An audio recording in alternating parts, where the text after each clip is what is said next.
There are people who seem to walk toward their own destruction as if they were returning home. You know someone like that. Perhaps it is the friend who ruins every relationship capable of saving him. The person who turns every opportunity into a ruin. The individual who drowns himself in distractions, addictions, and self-sabotage while fully understanding the consequences. Or perhaps it is you. Perhaps there is something inside you that quietly dismantles every possibility of peace. Something that does not scream.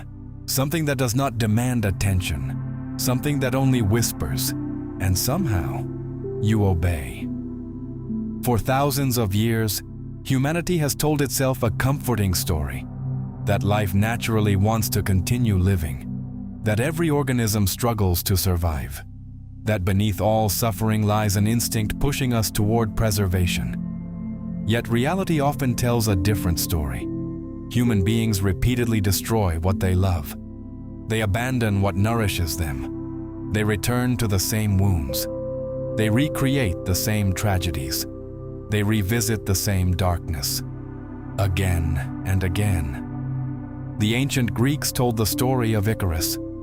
A young man trapped beside his father, Daedalus, who was given wings made of feathers and wax. Before taking flight, he received a simple warning. Do not fly too low. Do not fly too high. Remain between the extremes. Remain alive. But Icarus rose higher, then higher still, until the sun melted the wax and sent him falling into the sea. Most people interpret this story as a lesson about arrogance, but there is another possibility, a darker one. What if Icarus knew exactly what he was doing? What if there was a hidden part of him that wanted the fall? What if destruction was not merely an accident? Because there is something deeply unsettling about human nature. We do not always move toward what is good for us. Often, we move toward the opposite, as though another force exists beneath consciousness. A force with different intentions. A force that quietly undoes everything we consciously tried to build. Sigmund Freud eventually encountered this mystery and proposed one of the most disturbing ideas in psychology. Perhaps there exists within us a drive that does not seek life. A drive that seeks dissolution. A return to silence. A return to stillness. A return to whatever existed before consciousness arrived. He called it Thanatos, the death drive. Even today, the idea remains controversial, yet it continues to haunt philosophy, psychology, spirituality, and existential thought, because it seems to explain something we all recognize but rarely admit. Part of us appears fascinated by suffering. Part of us seems strangely loyal to pain. Part of us repeatedly chooses the familiar misery over the uncertainty of healing. Perhaps the greatest conflict in human life is not between ourselves and the world. Perhaps it exists within ourselves, between the force that wants to live and the force that longs for rest. Tonight, we explore one of the darkest possibilities ever proposed. The possibility that there is a part of you that never fully accepted existence, and that it has been searching for a way back ever since. Human beings are taught to view life as an unquestionable gift. Birth is celebrated, survival is praised, death is feared. Yet when we remove comforting narratives and examine reality directly, existence appears far more complicated. Every living thing is born into vulnerability. Every body begins deteriorating from the moment it is formed. Every relationship carries the certainty of eventual separation. Everything we love already contains the seed of its disappearance. Impermanence is not an exception. It is the rule. More than 2,000 years ago, the Buddha placed suffering at the center of human existence. This was not pessimism, it was observation. Every pleasure fades. Every achievement loses its intensity. Every desire, once fulfilled, creates space for another. Human beings spend their lives chasing satisfaction only to discover that satisfaction never stays. Arthur Schopenhauer reached a similar conclusion centuries later. He argued that existence is driven by an endless force he called the will. This force constantly pushes us toward new desires, new goals, new cravings. The problem is that fulfillment never lasts. The moment one desire disappears, another takes its place. Life becomes an endless cycle of wanting, a machine powered by dissatisfaction. For brief moments we achieve what we sought, then the emptiness returns, then the search begins again. Modern society often hides this reality beneath entertainment and distraction. We fill every silence with noise, every moment of loneliness with stimulation, every uncertainty with consumption. Yet beneath the distractions remains the same fundamental condition. Existence is heavy, not every day, not every moment, but inevitably. And perhaps consciousness itself amplifies this burden. Animals suffer. Humans suffer and know they are suffering. Humans remember suffering, anticipate suffering, imagine future suffering. We carry entire worlds inside our minds, worlds filled with regret, anxiety, memory, fear, and longing. We are haunted not only by reality, but by possibilities. We can mourn events that have not happened, fear futures that may never arrive, miss people who are still alive. This strange awareness creates a unique tension. To be conscious is to become aware of fragility. To be conscious is to realize that everything changes, everything leaves, everything dies, even the self. Neuroscience increasingly reveals that the stable identity we call me is less permanent than it appears. Memories shift, personalities evolve, cells die and regenerate. The self resembles a process more than an object. Perhaps this is why so many philosophical and spiritual traditions describe life as a dream, an illusion, or a temporary appearance. The Buddhists saw impermanence. The Gnostics saw imprisonment. Mystics saw exile. Existentialists saw absurdity. Different languages, different centuries, the same unease, and eventually a difficult question emerges. If existence requires carrying this endless tension, would it be surprising if part of us desired relief? Not necessarily death in the literal sense, not necessarily suicide. Something deeper, a longing for release, a longing for silence, a longing to put down the weight of being. This is the soil from which Freud's most controversial idea would eventually grow. For much of his career, Freud believed human behavior could be explained through a relatively simple principle. People seek pleasure. People avoid pain. At first glance, this seems obvious. We pursue comfort. We seek love. We avoid suffering. Yet reality repeatedly challenged this assumption. The greatest challenge arrived after the First World War. Europe had become a graveyard. Millions were dead. Entire generations were psychologically shattered.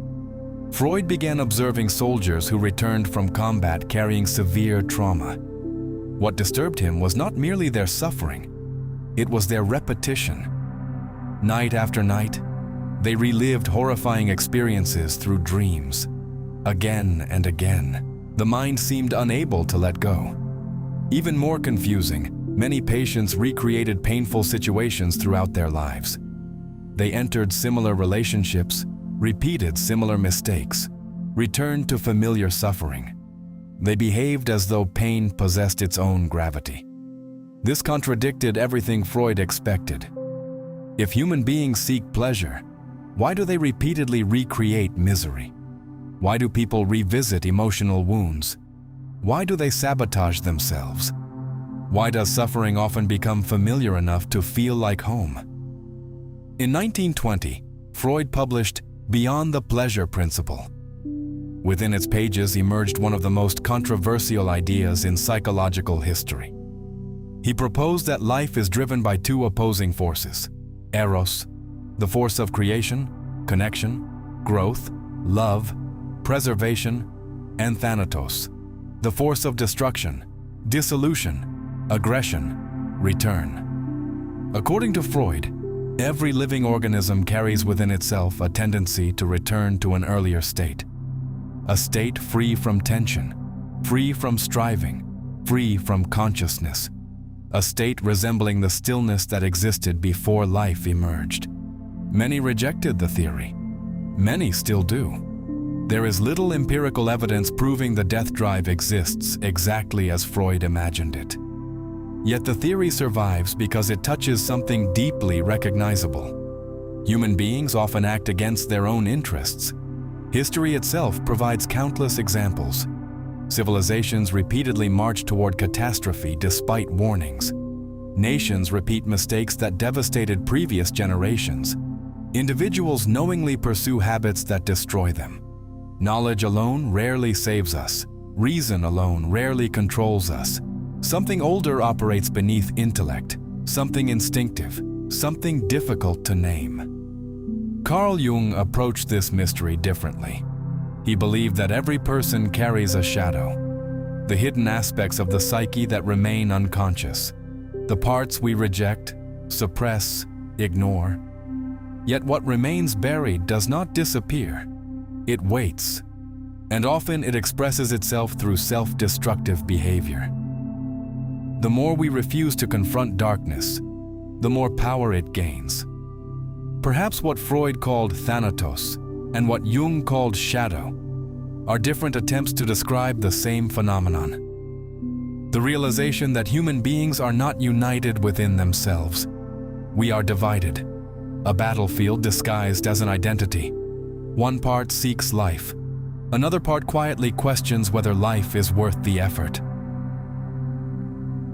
Even if Freud's theory is imperfect, it touches a truth that appears across philosophy, religion, mysticism, and literature. Again and again, humanity returns to the same intuition. There is something inside us that longs for rest.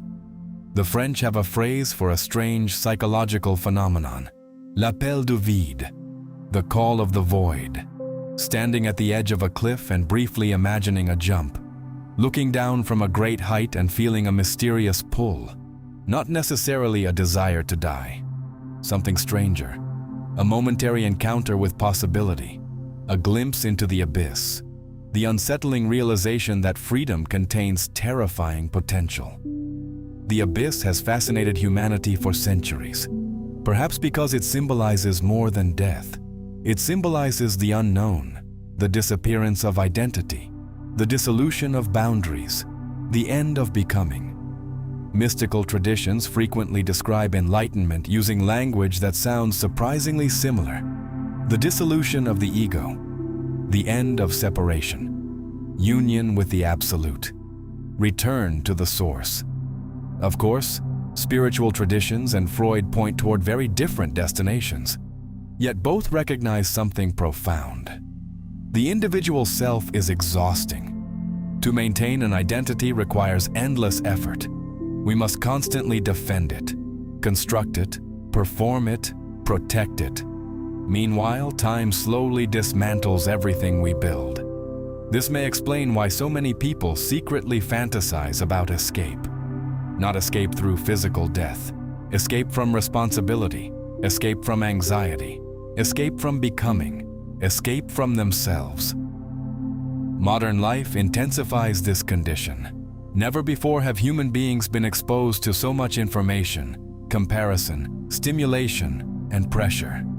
We are expected to optimize everything: our careers, our bodies, our relationships, our productivity, our happiness.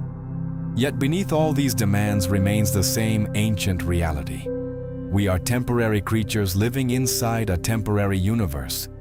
The stars will die, the oceans will vanish, civilizations will disappear. Even memory itself eventually dissolves. From a cosmic perspective, everything ends. And yet something remarkable happens. Despite this knowledge, most people continue. They wake up, love, create, laugh, build, hope. Not because suffering disappears, not because existence becomes easy, because another force exists alongside despair. The force that says yes despite uncertainty. the force that continues despite impermanence. The force that chooses meaning despite knowing meaning is fragile. Perhaps this is the true conflict hidden within every human being. Not a battle between good and evil, not a battle between success and failure. A battle between two ancient currents, one pulling toward life, one pulling toward silence, one seeking creation, one seeking dissolution. And every day, whether we realize it or not, both forces speak through us. Perhaps there really is a part of you that wants to die. A part tired of carrying consciousness. A part longing for rest. A part fascinated by endings. But there is also another part. A part that keeps moving, keeps searching, keeps enduring.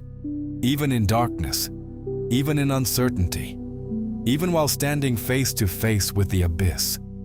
And perhaps the story of being human is nothing more than learning how to live between those two voices. One whispering toward disappearance, the other whispering toward existence.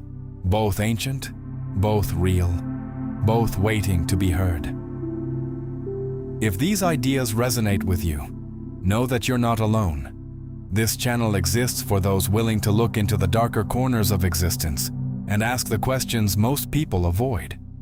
And with more than 100 videos already available, there's a vast library waiting for you to explore. If you'd like to support this work, consider becoming a channel member.